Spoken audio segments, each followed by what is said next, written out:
YouTube.com/Tim Westwood TV. Yo, it's Capital Extra up at Wireless. Yo, Vic Mensa, I have been chasing you down for 4 years, family. My man. But you've been screaming at me at cars passing me, screaming as you go from one hotel to the next. Yeah, baby. skirt. Oh, my days. Congratulations, man. Smash it on the stage. Yo, love. Yeah, Yo. it was really dope. Felt good, baby. Very dope. Yo, you celebrating right now? Definitely. On that water? For AK real. Patron water. Oh, that fire water, baby. Straight up. That's going to get you to do that fire dance. Oh, my I'm days. always fire dancing. Now, we're talking about the freestyle. You're going to come in and shut it down with a legendary. Yeah, that's going to be foolish. Oh, my days. 4 years in the making. Oh, yeah. All right, let's get it. I'm a patient dude, but I'm calling it in right now, baby. You're in London, man. Off top. Oh, my days. So, everyone wants to know the debut album. What's it called? When is it coming? What's the deal? That's what I ain't going to give them exact details on the debut album, but it's a story. It's just, you know, all of my most personal experiences. When the album comes, I feel like people listening to it are going to know me a lot better than a lot of people that have known me for years. You know what I'm saying? Because they're getting all the intimate details. So it's going to be that personal. That's what's important to me. Like when I'm writing and as I'm writing this album, more than bragging about shit, you know what I'm saying? What turns me on with this music shit is just telling the most deepest truths. And there's so much going on right now, you know? So I just named the EP I just put out. There's a lot going on. Yeah. And everything happening in America right now, I mean globally, but in America right now, this weekend Unbelievable. is just, you know, reflecting everything that I've been talking about in the music. Exactly. But, I mean, the situation in America has gone from, like, to the unbelievable.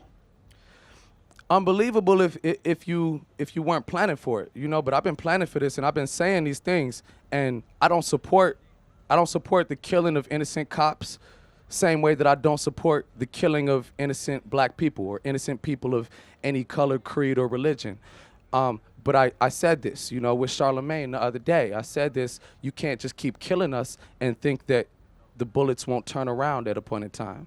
You know, but that's not the way. So I've been talking to everybody and putting things together. I'm trying to get everybody organized, you know, from the gangs, from the Rolling 60s to the GDs to the Vice Lords. I'm trying to get everybody organized and all the artists so that we can really make some demands and change some things around here.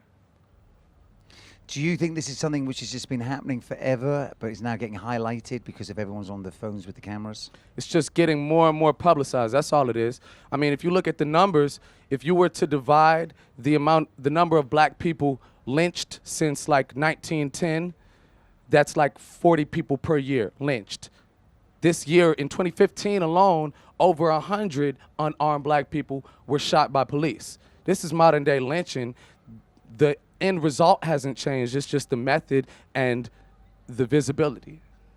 And why do you think it's gone so out of control? And why do you think people have been getting away with it? It's been out of control. That's what I'm saying. It's been out of control since it was Jim Crow laws in place. We got modern day Jim Crow laws in place. And the only thing now is that nothing is past the internet. Nothing gets past the internet. You know, we see it all. So when we saw that video of the woman recording her boyfriend next to her just got shot by the police, I know myself, and I just talked to Miguel, and I've been talking to other people, we ain't been able to sleep over that, you know? And so it's been crazy, but when you see that blood on Alton Sterling's body, you can't turn away from that. You can't forget that image.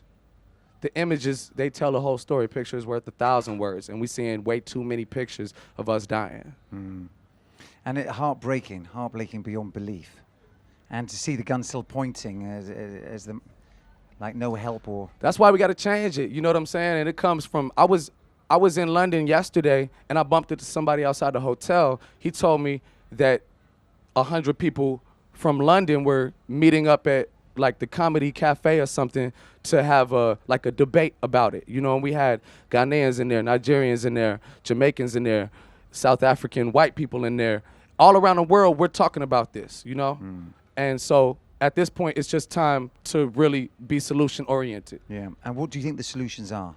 I think the solutions is in legislation. The solutions are in accountability for police officers that extends past organizations put together by the powers that be. We need to elect people that will hold police organizations accountable. So when a police officer shoots a kid, They don't have a job anymore. They don't have a livelihood anymore. Their kids got to figure something out to go to college. And that pension is being paid, needs to be paid straight out of the police officer's pension for the family. That $6 million isn't coming from the city of Cleveland for Tamir Rice. That $6 million is coming out the pocket of that officer that was so fearful and disrespectful to that life, and now he doesn't have a pension. I think it comes down to real answers, you know?